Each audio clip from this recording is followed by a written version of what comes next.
انہوں نے شادی کی. شادی کے 3 مہینے بعد جہاد کا اعلان ہوتا ہے اور فاروق جاتے ہیں جہاد پر.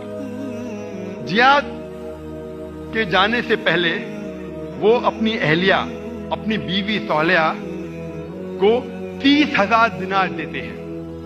30,000 دینار ایک یوکے کے آدمی نے کیلکولیٹ کیا اور کہا کہ وہ ہوتے 2 ملین پاؤنڈ.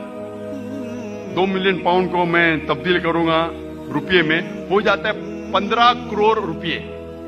وہ دیتے ہیں 30,000 دینار، 2 ملین پاؤنڈ، 15 کروڑ روپیے اپنی اہلیہ کو، اور کہتے ہیں کہ اسے محفوظ رکھو، اسے خرچ مت کرو، میں جہاد کے لیے جا رہا ہوں.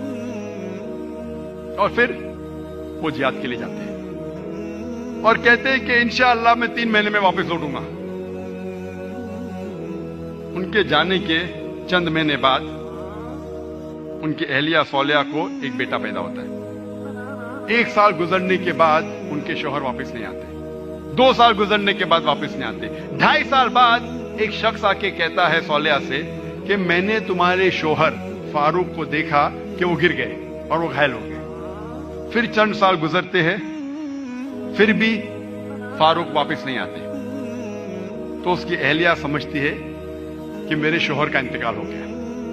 لیکن 30 سال بعد فاروق واپس مدینہ لوٹتے ہیں اور ان کی خواہش تھی کہ میں میری اہلیہ سے ملوں. لیکن وہ بہت پرہیزگار تھے. مدینہ میں آنے کے ساتھ سب سے پہلے جاتے مسجد میں نماز پڑھنے کے لیے. نماز پڑھنے کے بعد وہ دیکھتے ہیں کہ کئی علماء آپس میں علم کے بارے میں گفتگو کر رہے ہیں، اور ان میں سے ایک نوجوان، تقریباً 30 سال کا نوجوان، جس کا نام تھا شیخ عبد الرحمان، وہ سب سے بہترین عالم تھا. وہ اس سے کافی متاثر ہوتے. پھر وہ جاتے ہیں اپنے گھر کی طرف. جب گھر میں داخل ہوتے ہیں تو اپنی بیوی صالحہ سے ملتے ہیں. وہ دونوں خوشی کے مارے رو پڑتے ہیں. اس کے بعد فاروق پوچھتا ہے کہ میرے 30,000 دینار تو محفوظ ہے نا، آپ نے اسے خرچ نہیں کیے؟ تو اس کی اہلیہ پوچھتی ہے آپ گھر آنے کے پہلے مسجد گئے تھے؟ ہاں بالکل صحیح، میں مسجد گیا تھا. وہاں آپ نے علماء کو دیکھا؟ ہاں میں دیکھا. کیسے؟ بہت اچھے. خوشی کی بات ہے کہ اس شہر میں ایسے علماء ہیں. تو اس کی اہلیہ اس سے پوچھتی ہے سب سے بہترین عالم آپ کو کون لگے؟ تو فاروق کہتے سب سے بہترین عالم تھے شیخ عبد الرحمان. تو اس کی اہلیہ پوچھتی ہے کہ اگر اللہ آپ کو شیخ عبد الرحمان جیسا علم دے تو آپ کتنا خرچہ کر سکتے اس علم کے لیے؟ تو فاروق کہتا ہے یہ سارے 30,000 دینار میں خرچ کر سکتا ہوں ایسا علم حاصل کرنے کے لیے.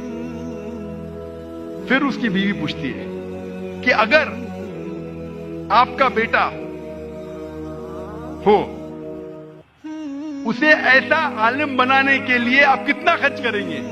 تو فاروق کہتے میں 30,000 دینار سے زیادہ خرچہ کر سکتا ہوں، 15 کروڑ روپے سے زیادہ خرچہ کر سکتا ہوں اپنے بیٹے کو شیخ عبد الرحمان بنانے کے لیے.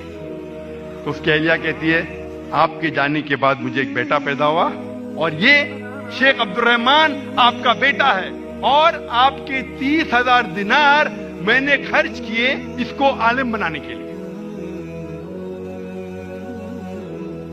آپ سوچ سکتے اس وقت بیٹے کو عالم بنانے کے لیے والدہ خرچہ کرتی ہے 30,000 دینار، 2 ملین پاؤنڈز، 15 کروڑ روپے.